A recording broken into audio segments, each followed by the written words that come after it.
Hello and welcome to the latest edition of Beyond the Hype. I'm Alfred Edmond Jr., Senior Vice President, Executive Editor at Large at Black Enterprise, and we have another great subject that we're literally going to take you to school on during this show. We have some fantastic guests. People are, especially Don Thompson, especially well known to the Black Enterprise audience. Please welcome Liz and Don Thompson of the CAFÉ Group to the show. Thank you for joining us, guys. Hey, Alfred. Hey man, how you doing? It's good to see you. Good to see you. I'm gonna tell you how I'm doing because I'm excited because I know about what you guys are doing. This is the second annual award of the Luminary Awards. Today, guys, on this show, we're gonna be talking about Black philanthropy, education, Black people in education, what we could do to advance innovation in education. And that's a really important subject, especially right now. What we've learned about education, what we liked and what we didn't like. Coming through the last couple of years during the pandemic, what needs are being met, what needs are not being met. We talk about diversity and inclusion, and you guys are right in the middle of that. But before we get into all of that, talk to me about the second annual Luminary Awards. It's just, again, we did a post at blackenterprise.com highlighting, this year's awardees. I'm always amazed about how these people that you guys find and help and support. But talk about these awards and why they're important. Thanks, Alfred, and thank you for being with us the second year in a row. We appreciate you so much for this. So we have here at the CAFÉ Group, the 1954 Project. And as we talked to you about last year, the 1954 Project is an initiative that we started in partnership with the Walton Family Foundation to really look at Black talent across the education landscape, because we know that Black educators and people that are adjacent to education are qualified beyond belief to address the issues that we experience in education today. The Luminary Awards are awards given to these incredible leaders in education, $1 million each, to help them deepen the impact that they're already having in their organizations and in their communities across the nation.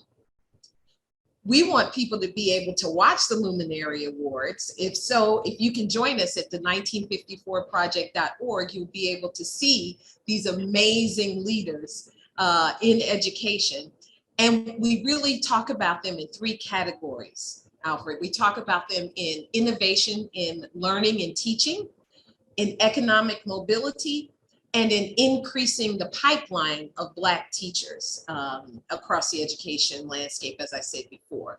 So the Luminary Awards are just a way for us to recognize the broad scope of talent and the deep level of Black genius that we have in the education community.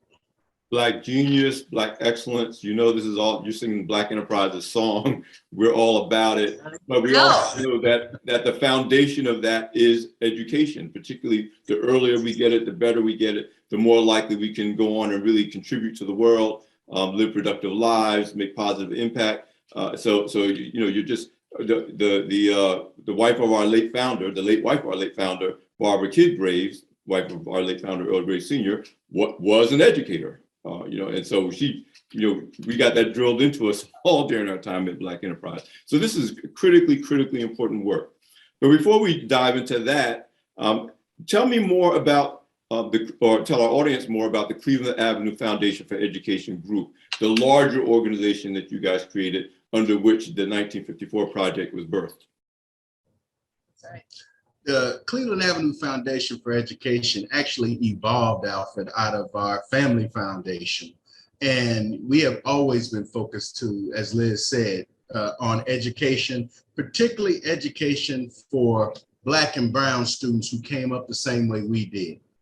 We had all of the aspirations, we had all of the hopes. We just didn't have the same backgrounds in some cases. We may not have been as financially solid as others going, whether it's through high school or with aspirations of going to college. And Liz and I were blessed to be able to attend college and supported by programs like the Minority Engineering Program at Purdue University, both in the summers when we were coming through.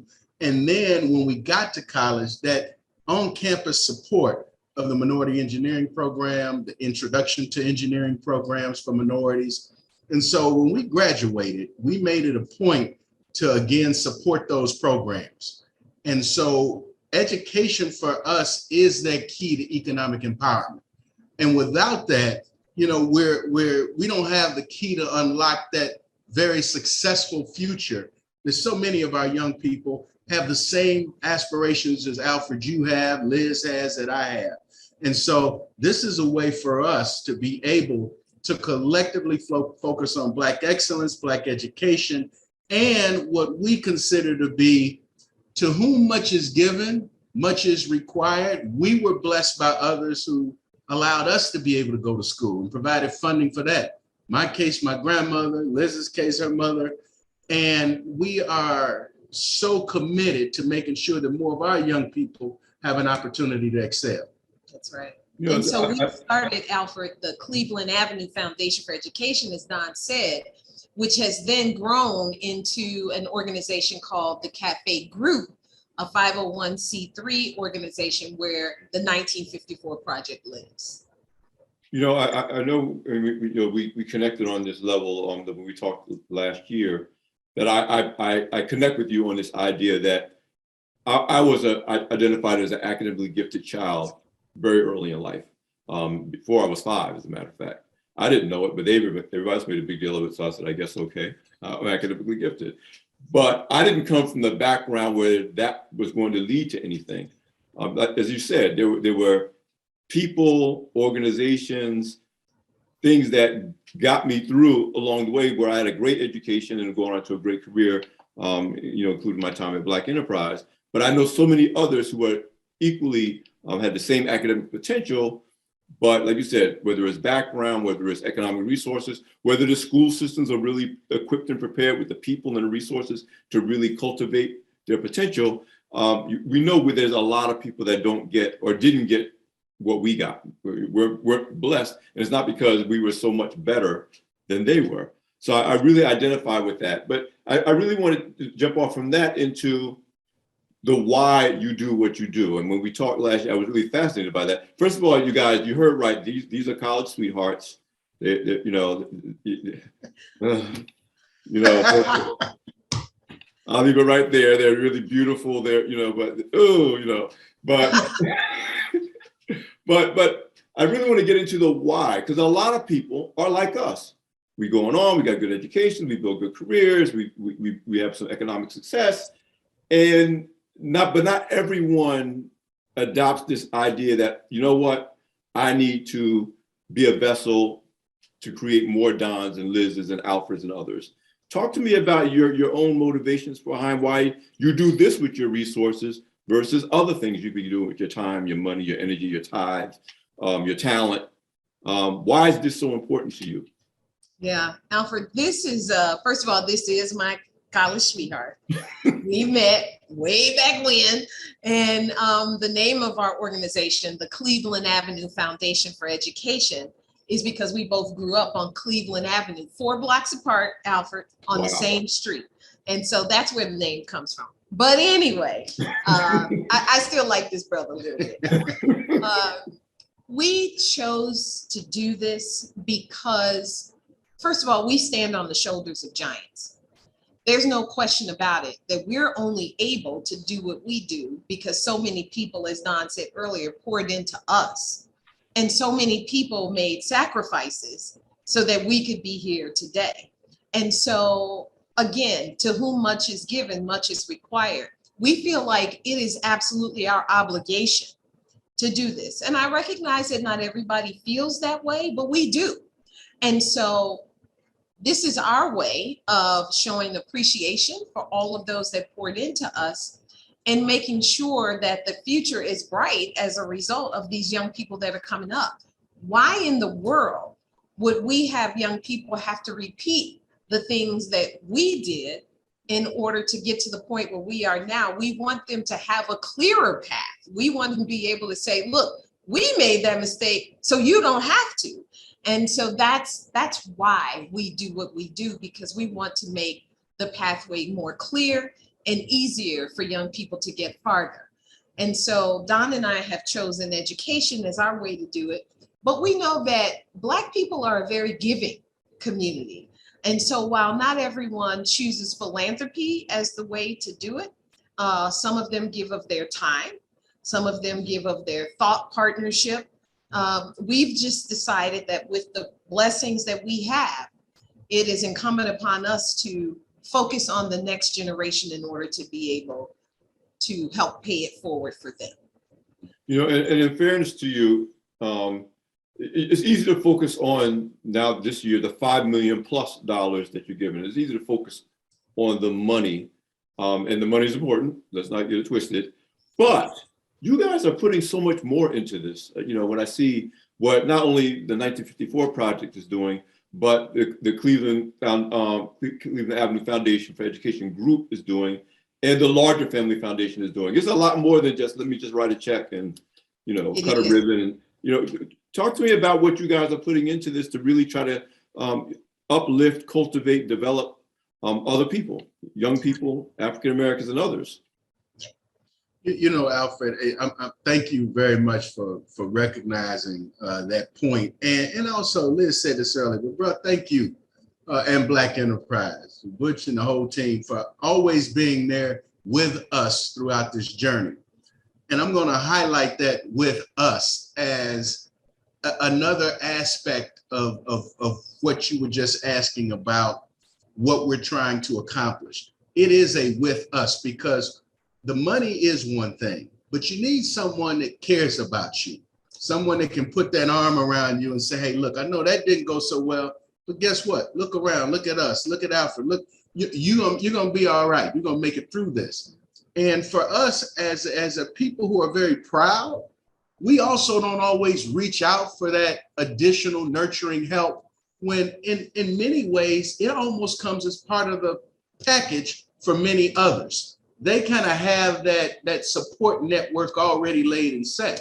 And so what Liz and I are trying to do is really duplicate and set up a network of support, whether that be the financial side, yes, but also when you're in school academically, who else touches you day in, day out? When you're going through what you're going through to try to get a gainful career, how do you get resources to make sure that you're paid dollar on the dollar, not 70 cents on the dollar? And so a lot of the things that we do are about creating cohorts, creating family, creating community, and also providing some financial support. Many of these folks are struggling, brother, as you know, to get $20,000 donations, $30,000 donations. We want these entrepreneurial leaders to understand how important they are. And we want the rest of the world to know, yes, it's worth $1 million today, and you need to put in another million and another million because they're changing the world. That's right. And it's important now for these social innovators that we support to know that it's us supporting them, to know that the entire Black community is behind them. That's not to say that we don't want and appreciate support from everyone. Look, the collective community, we're interested in bringing them in and having a seat at the table. There is something for our Black leaders to know, that there are Black people behind this effort and are anxious to support them in what they're doing. We need the whole community of support, and it's important for them to know that we're behind this. You know, what you just said is, it's a whole word. It's so important that you've raised $30 million toward a goal of 100 million. But this idea, almost a resurgence. I don't know if it's a resurgence or we're just, because of social media and other things, we're more aware. But it just feels like there's a new day dawning for people like you, Robert Smith, and others who are stepping up to say, yes, it's, like you said, it's important that we as a community pour in, but it's really important that when we can look to people like you and say, yes, there are people like us who are successful, who are reaching back, who are pouring back, who care. I mean, talk to me about what you see as leading philanthropists, and I want to say leading philanthropists first, and then leading Black philanthropists second. Mr. Graves used to say, if you're the best, then the best Black comes later, because you've already covered that. But you're leading philanthropists. You're in a space that desperately needs it in terms of Black leadership and education. Talk to me about what it means in 2022, to be part of a larger community, I think, an emerging community of Black philanthropists. And the other thing I'll say is that we've always said that, our history in philanthropy seems to be focused on people who come out of the sports and entertainment space. But now we're seeing business people, executives, entrepreneurs who've always been there. I mean, Mr. Graves, obviously gave generously to Morgan State University. We just honored him there at the Earl Grey School of Business. But now we're seeing this is a business class, if you will, that is driving the conversation around Black philanthropy. Yeah. What are your thoughts about that, and what does it feel like to be a part of that? So let me start by saying, first of all, thank you again for recognizing all the key elements. Alfred, we love talking to you because you are so on top of it, and it just is a pleasure to talk to somebody so knowledgeable about these things. Black people have been philanthropic for centuries. The difference now is that there is more social media around it, and that because of the sacrifices of others, there are people that have more resources to share.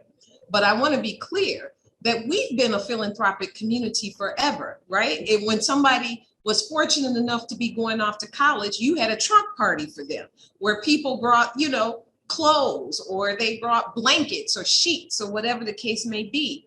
We tend to think about philanthropy in terms of big dollars.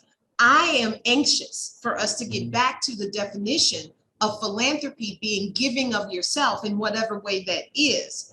And when we get back to that root of philanthropy, we will then realize this ain't new in our community. We've been given sugar, butter, clothes, our time, our ideas.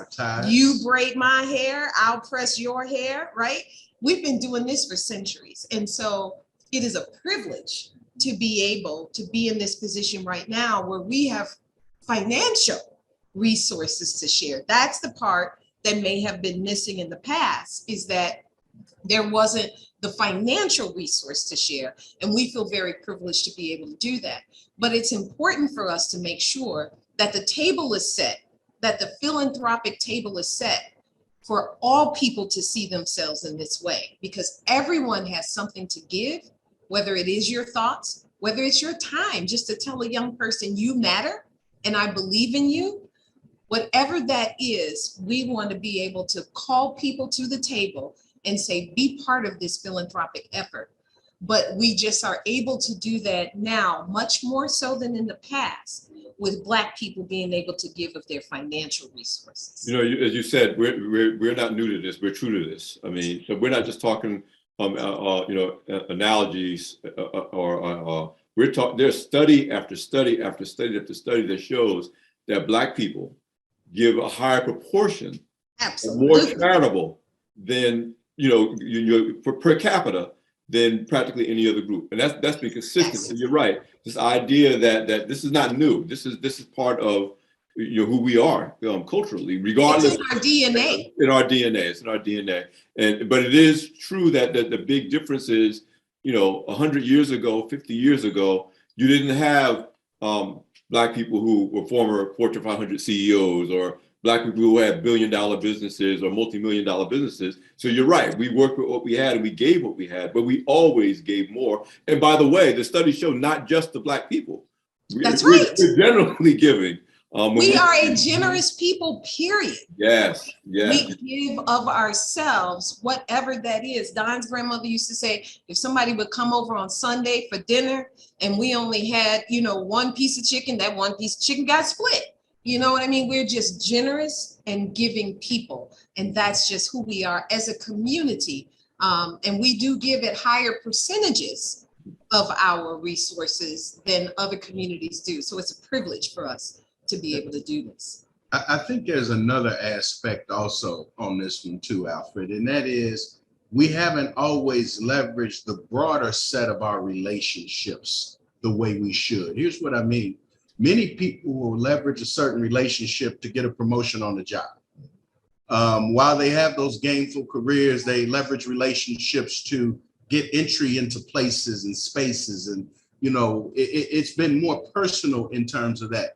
Today, what Liz and I are also attempting to do is build that broader community the same community that I had when I grew up, raised by my grandmother.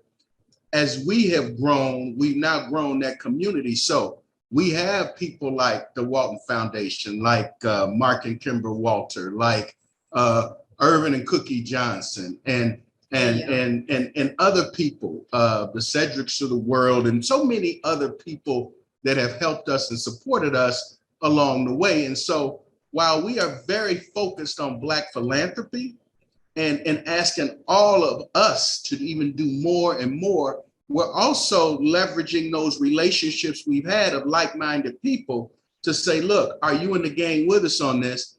And we have been, it's been a pleasure to see some of the people who stepped up. Absolutely. When they saw us beginning to do this, to go, hey, we want to do that too. We want in on that. Yeah. And that has been wonderful because we haven't always done that. We haven't always leveraged those relationships to help the broader set of us, not just to help me personally. And that's what makes the sum greater than the whole of the parts. It's a collaborative network building, force multiplier effect. As you guys know, I'm really deep into one-on-one mentoring. And now after doing this since I was a recent college graduate, there's like this army of people, like you said, that like-minded in different areas and different spaces. And so when I start mentoring a new person, I don't have to start from scratch. I can say, hey, we got a new one in the crew. Here's 5 people you need to call. They're going to help you on your agenda. And we can do much more through that collective than any of us can do as an individual, no matter how well-intentioned that we are. So that point you made about this creating the sense of community is really important. And that's one of the things I'm going to put words kind of in your mouth, but I'm hoping you'll drive home. Philanthropy is not just about how much we're getting. It's about each of us deciding that wherever we are, not when I get the big job, not when I reach a 6-figure salary, not when my business gets off the ground, but even right now on our audience, you can be a philanthropist if you think about it in this broadest terms. That's right, Alfred. You look, you ain't said nothing because that's part of, making sure that we broaden the definition of what philanthropy is and realizing it is giving of yourself in whatever capacity that may be. But I also want to just double click on something you said. And it's not just about giving and it's not just about receiving, but when you are able to help a young person, let me tell you something, the reward you get as a result of that, when you look in a young person's eyes and say, I believe in you, and they look back at you and say, I'm going to make you proud, it's nothing you can buy in the store make you feel better than that, I promise you. So the definition of giving is so expansive, but I want to make sure people know it also means what you receive in return. When you made up your minds to do this, to start the Cleveland Avenue Foundation for Education, and I want to kind of segue from our general conversation about Black philanthropy and its importance for all of us to be engaged in it, to your mission around education and Black leadership in education. Talk to me about how that was birthed as a concept. Again, there's a whole lot of great causes. I always tell people there's a lot of worthy causes. You have to pick the one that really means something to you. You've already explained why this is important to you based on your own experience, but talk to me, because I think it could inform other people who want to set up family foundations, or maybe don't really have a goal in mind for what. Just talk to me a little bit about the nuts and bolts of setting up the foundation and deciding what you want to do and how you want to do it. Alfred, there's, I think philanthropy also is very personal. And for us, we like to say all the time, we were raised by the masters. And that is, as I mentioned, my grandmother raised me, Liz's mom, and her father. They were very, very giving people. And, I came up also in the church. And my grandmother was, old school, deep rooted, down home Baptist. And Mama had a way of how she looked at people and how she looked at what her role was. which was to help people. And so Liz and I have both grown up in similar ways, background wise, and we understand our role is to help people. We chose as first point education, but we also support whether it's people that just don't have the same food to eat or enough food to eat, whether that's through Greater Chicago Food Depository or other outlets. We support really convening of our folks to be able to support each other in cohort format, to give that support at 11 o'clock at night when you got to call somebody just to talk to them, and somebody picks up the phone on the other end to give you that additional support. So for us, our quote unquote philanthropy is really not even viewed as philanthropy by us. It's just an extension. I call it an extension of the mamas. It's an extension of our history, of our background. It's an extension of what we think is what God calls us to do. And therefore, you can never do enough, and we are blessed, to Liz's point, because we get the real return. Things go out, but what comes back to us is you can't put a monetary value to it. And it fuels us to just say, we got to do more, and we got to do more, and we got to do more. And so that's the path that we're on. Yeah. And when we were thinking about starting our foundation, Alfred, there's some hesitation, because when you put yourself out there, you open yourself up. So if people know that you have a foundation now, more people are going to come, more people are going to ask. But we thought it was so important for people to see Black philanthropists doing the same thing that others have been doing for years.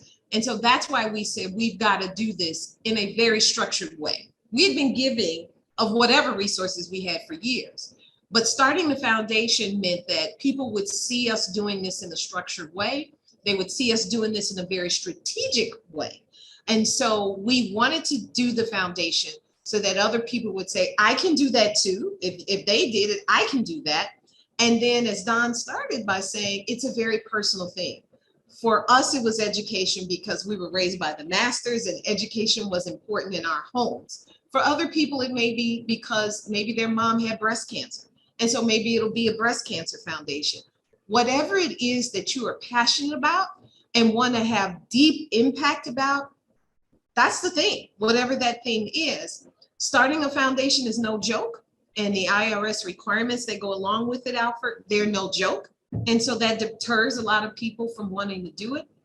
But if you truly have the passion around it and you have ideas about ways that you can do it, most importantly, you're willing to listen to the people that know how to do it the most.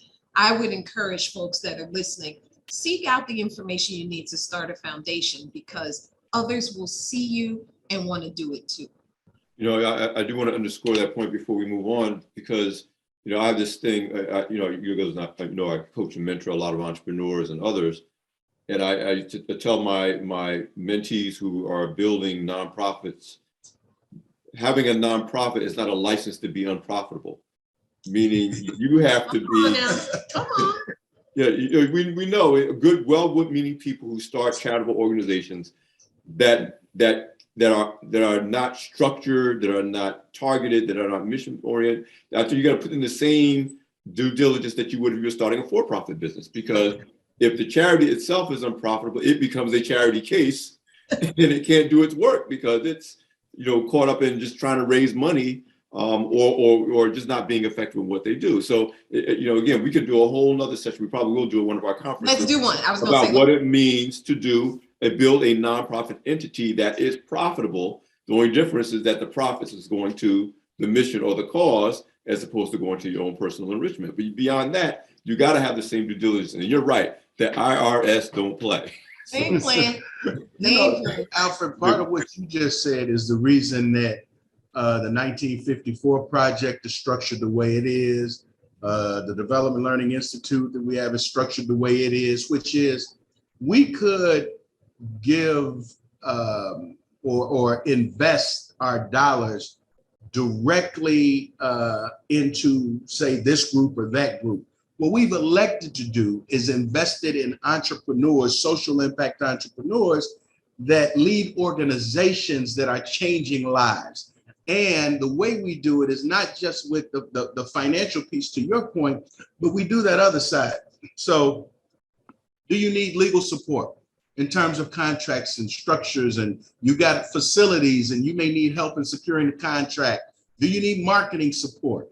Do you need accounting-based support to help keep the books? Who's doing your audits? So we try to give support in a holistic way so that these organizations that are doing such a phenomenal job with impact also are able to run a very impactful business that's just focused on social impact. And so we look at all of these as businesses.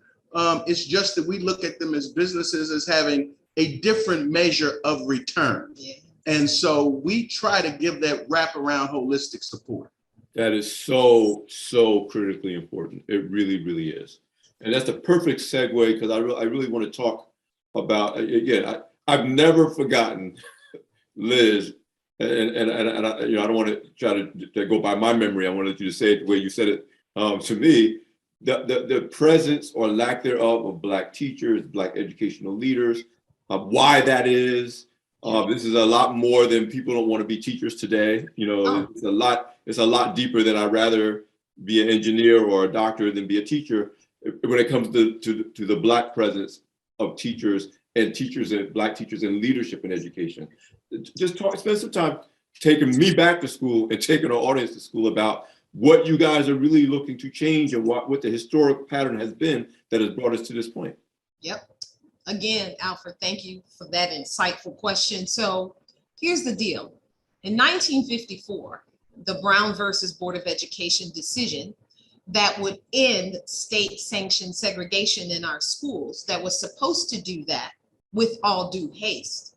What ended up happening as a result was that schools were integrated over time, much longer than we thought it would take. Schools were integrated, but that integration went largely in one direction. So that Black children ended up going to white schools, but white children didn't go to Black schools. They weren't integrated into the Black schools. And so when you had that exodus of students going to white schools, what happened to all those teachers? Those teachers lost their jobs to the tune of 40,000 Black educators that lost their jobs in the South as a result of the Brown versus Board of Education decision. We have never made up for all of that intellectual capital that we lost. And so what we're trying to do with the 1954 project, one of the main goals is to start to increase those numbers of Black teachers.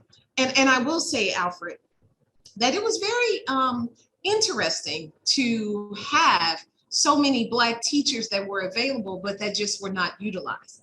I think to myself today, what would have happened instead of firing all of those teachers if we had decided to have a Black teacher stand in front of that classroom next to a white teacher? What would our nation look like today if we had had both of them standing in front of the classroom teaching all of our children? What would have happened if Black teachers back in the 1950s had been allowed to teach white children? How would we be a different nation today? And so we're trying to make up for that all these years later, the fact that that did not happen. And so that's what the 1954 project, we want to have more Black leaders in education influencing that landscape. Research has shown us that if we just take Black students, for example, in the 3rd through 5th grades, they are 29% less likely to drop out of school if they are taught by a Black teacher. They're 40% more likely to be referred to a gifted education program if their teacher is Black. Now that's with no adverse impact to other students in the class. They're just 40% more likely to be referred to a gifted education program. Our young Black boys in our poorest areas are 39% less likely to drop out of school if they have one Black teacher, Alfred, one Black teacher between the 3rd and 5th grade. I mean, these statistics are profound when we talk about the impact of Black teachers in our public school system. So this is real. This impact is real, and we aim to make a difference. It is so. Oh, go ahead, Don.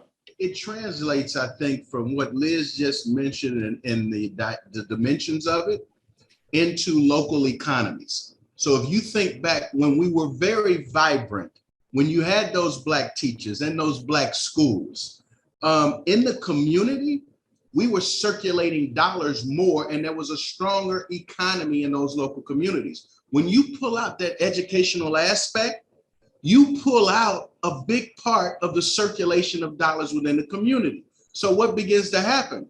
Guess what? Less shoppers at the grocery store in that community.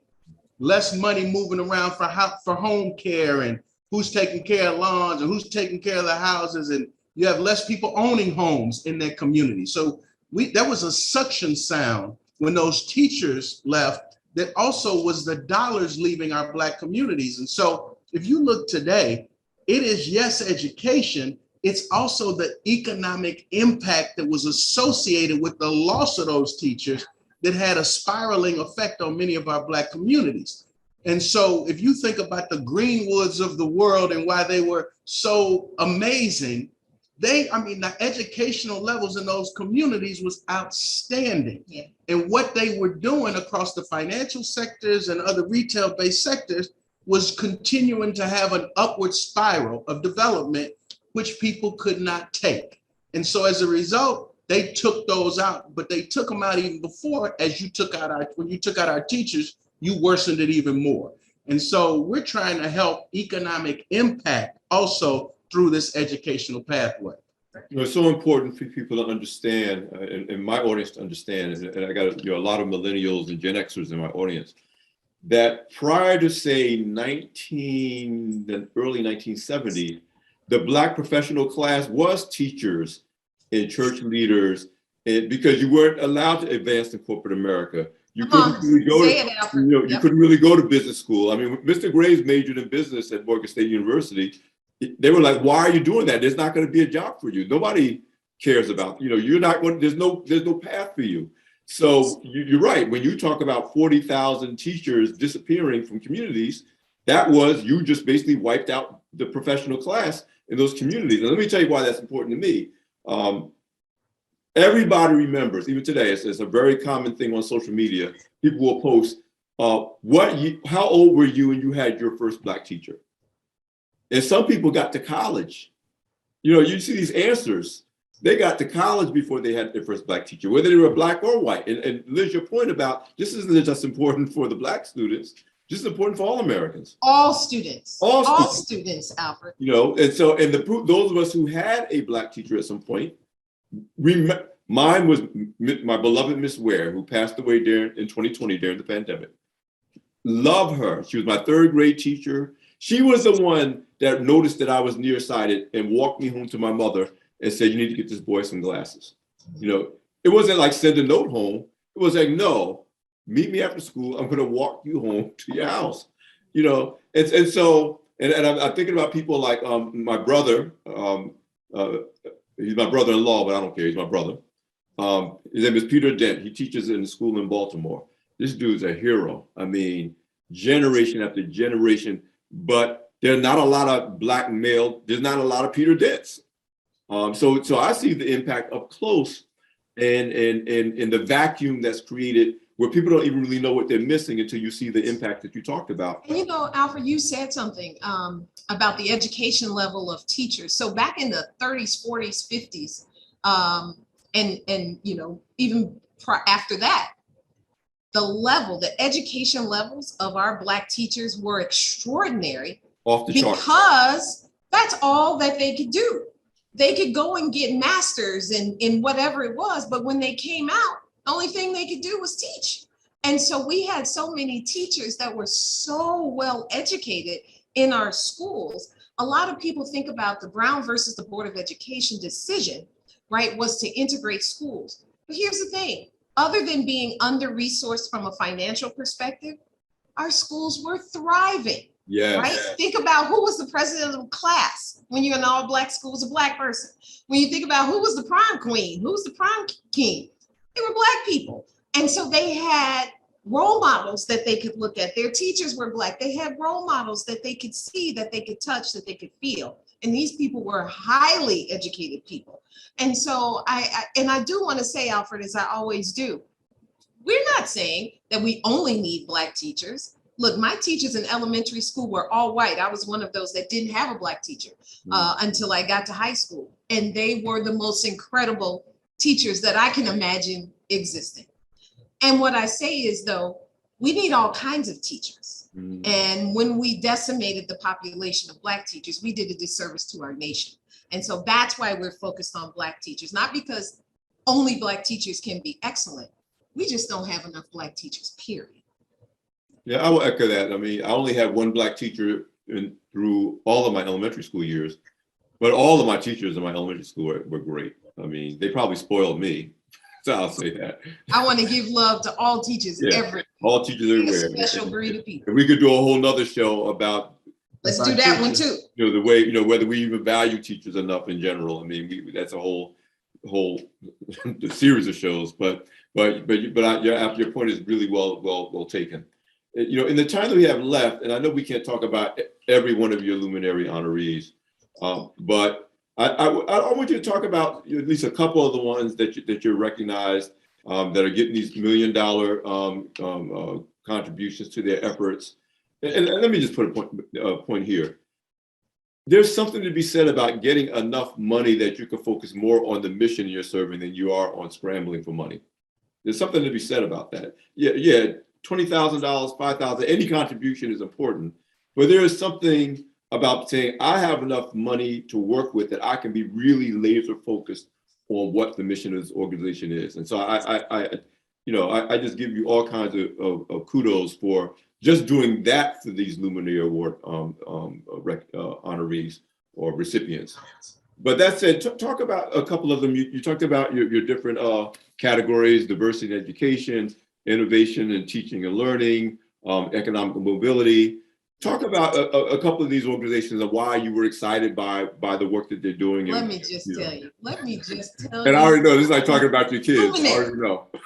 I know. I started bouncing out of my seat last year when we talked about it. But let me just take a minute, and I'm going to tell you about all of them. I'm just going to recognize all of them, and you'll understand immediately. And Alfred, I'm just going to read it to you because I want to get them right. And I want the world to know who these incredible Black leaders are. So our first category of diversity in education, and that is really trying to increase the pipeline of Black educators. This year's luminary in that category is Adrinda Kelly out of Black Education for New Orleans, BNOLA, as we call it, really trying to support that education pipeline in our Crescent City. In our category of innovation in teaching and learning, we've got 3 winners in that category this year. Our first one is Nicole Collins-Puri from Tech Bridge Girls out of Oakland, California, who's trying to really empower more of our young ladies in STEM-based curriculum and training for girls or BIPOC girls in STEM. We've got Jemiel Cannon out of Chicago, who runs The Block. Jemiel uses his sports-based program to provide academic and social resources to youth. I can't wait for y'all to meet this brother.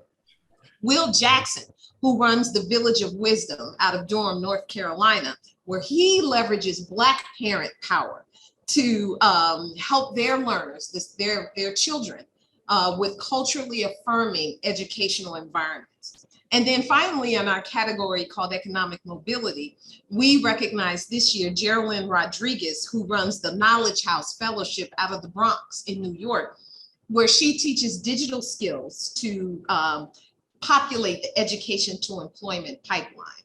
Now, these 5 luminaries from 2022 are really game-changing in education, on top of the 5 luminaries we have from 2021. So when I tell you now we've got a community of 10 leaders that really represent thousands and thousands of Black leaders behind them, let me tell you something, they ain't playing. And so we are so proud to be able to offer them this transformational size funding. As you talked about, $1 million will help them build capacity in their organizations so they can continue to have the impact that they've been having. You know, first of all, thank you for taking the time to acknowledge every one of them. Every one of them. We say that. But I want to circle back to something you said earlier that that you said a couple of times that I say all the time. The biggest reward is not what we can see now. The biggest reward is like 2 years from now, 5 years from now, whether it's an individual or an organization. I'm just thinking about one of my youngest mentees who I started mentoring right after she got out of college during the pandemic. She obviously couldn't find a job, couldn't even really look for a job under those circumstances. And Don, you said it a couple of times, a lot of times it's not about the money or it's about her ability just to call me and say, oh, Mr. Edmond, I don't know what I'm going to do. I'm trying to get out of my mother's house and I feel discouraged and, and me being able to say, well, guess what? I know what that's like because I was sleeping on my mother's couch when I first got to college and her looking at me like, what's up, boy? You got a degree, where'd you go? But and then I'm looking now, she has landed a job with Disney. Okay. Doing really well. In fact, I'm due to call her because we haven't talked in a couple of weeks. Better call her. Call her. That's how I know it's going good because she ain't calling me as much. That must be good, But I'm saying I'm looking at her and I'm like, in a matter of 2 years, she went from kind of this kind of bright. Obviously, she earned a degree, and was referred to me because she was really high potential. But the confidence level, the feeling of being connected, the networks that you talked about, Don, the I don't know what to do and I don't know how to do it because this is not a world that I'm from. Despite because again, you could be academically gifted and totally lost in the world that you're going. I told my mother, you prepared me for a world that you would never understand and would never see. She knew she was sending me basically into a foreign country from a cultural, economic standpoint because that was not the world. So she could only help me with so much other than to encourage me to go forward. And it's people like you and me that says, well, your mother and your daddy may not be able to tell you, and your grandma may be able to tell you because that's not the world they're from. But we're here because we're in that world and we can help you. So just talk to me a little bit about what the reward is going to be down the road when these 10 people, and it'll be 15 and 20 and 30 and 50, literally are transforming, it's almost limited to say transforming education because we're talking about the minds of children and people. I mean, you invest in a young person, you just we haven't seen the future yet. Just imagine, Alfred, for just a second. Think of all of the young people that are going to our public schools today, right? And how a lot of people call them a lost generation. They're not lost. They're not lost. Their capacity is boundless. They are smart as can be. They have all the talent and skills that anybody else does. They just don't have access. And they just don't have the resources in order to bring that forward. But when you invest in a young person, I don't know that I've heard it said more profoundly than the way you said it. Parents are preparing their young people for worlds that they never knew. And so if we can have some small part in planting those seeds, I don't think we're ready for what's going to grow as a result of that. I know I'm ready to plant the seeds though, because I know what the future holds as a result of that. I think we've seen some of the impact, Alfred, in the actual luminaries of what the 5-year view looks like, because they are the visionaries. They're leading this thing forward. And it's amazing what happens and I've seen when Liz and the folks give the calls to the luminaries to who at that point potential candidates to tell them that they're being, recognized as luminaries. And the first one is it's almost a shock of I made it and I'm a luminary. Yes, it's about you get $1 million, but I will tell you what they talk about the most is I'm part of this cohort of people that are leaders and luminaries, number one. Number two, they talk about the fact that I can continue my work because now I've got the financial resources, not just that get me through a year, but that will get me through multiple years. They talk about the fact that I can now, not that I've got enough money to give everybody a raise, they talk about I've got enough now to be able to bring additional resources to reach scale. They talk about the fact that they are excited about the additional number of lives they'll be able to touch. And so each of them teaches us every time that award is given that, you know what, at the end of the day, it's not about the 1 million. It wouldn't be about the 2 million. It would be about 1, ample resources to get the job done that I started, and I won't have to stop because I'm impacting kids in their lives. 2, I'm part of something much greater in this cohort of luminaries. And 3, and this is probably one of the things that set us back the most as we sat back in our seats. They said, you know what? And I never thought I was going to be granted this kind of an award by a group of Black people. Yeah. In Liz's case, a group of Black women, 3 Black women on a phone call telling me that I've just been named a luminary. At $1 million, I just never thought this would ever happen in my lifetime. So we've seen what the future should look like in the response that the luminaries are giving us when they receive these awards. And so our hope is that there will be many, many, many more luminaries. They may not be luminaries that were granted $1 million by this, but they will be granted more than 1 million reasons to continue to do what they've been doing and persist and persevere and not quit, because that's at the core of where we've been as a people. We've persevered, we've not quit. These leaders of these organizations have persevered, they've not quit. These students that they're leading forward are persevering, they're not quitting, and neither are we. And so this is not a legacy for Liz and Don. This is a tribute to all of the past, our mothers and grandmothers and great-grandmothers and cousins and everybody else who kept paying it forward because they didn't know what we would do with it or what circles we travel in. But to your point, Alfred, here we are. And so if nothing else, we ought to be able to open up a lot more doors as a result of all the doors they opened up for us. Now, y'all didn't say it, but I'm gonna say it. There's another seed or set of seeds you're planting. And maybe in a way you said it, but I'm gonna say it more directly. Not only are there gonna be more luminaries, there are gonna be more CAFÉ groups.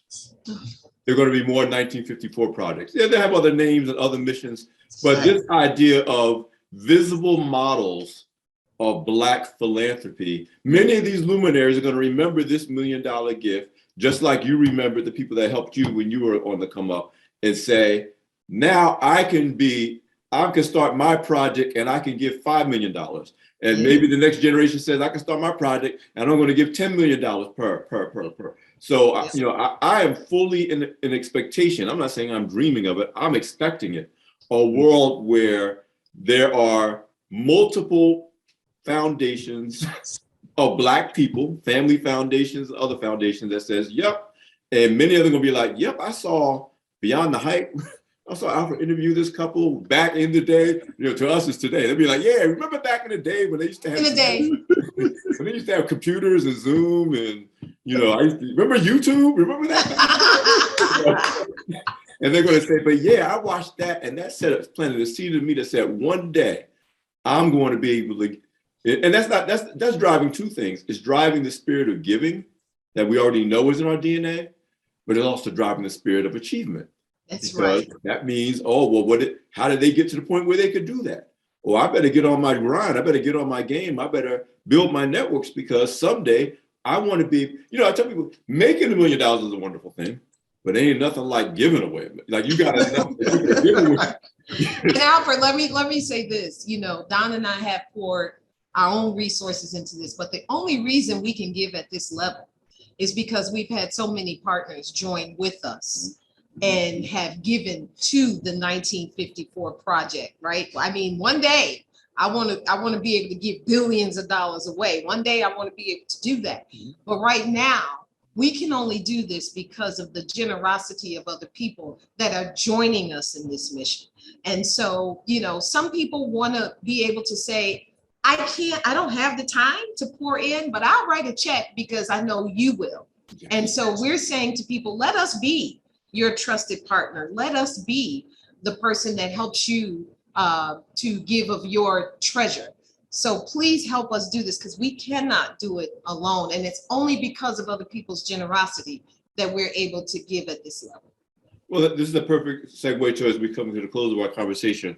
What are the best ways for the people that hear this conversation, that watch this conversation to learn more about what you're doing, the websites, the social media accounts? What's the best way for people to engage with everything the CAFÉ group is doing, the 1954 project is doing.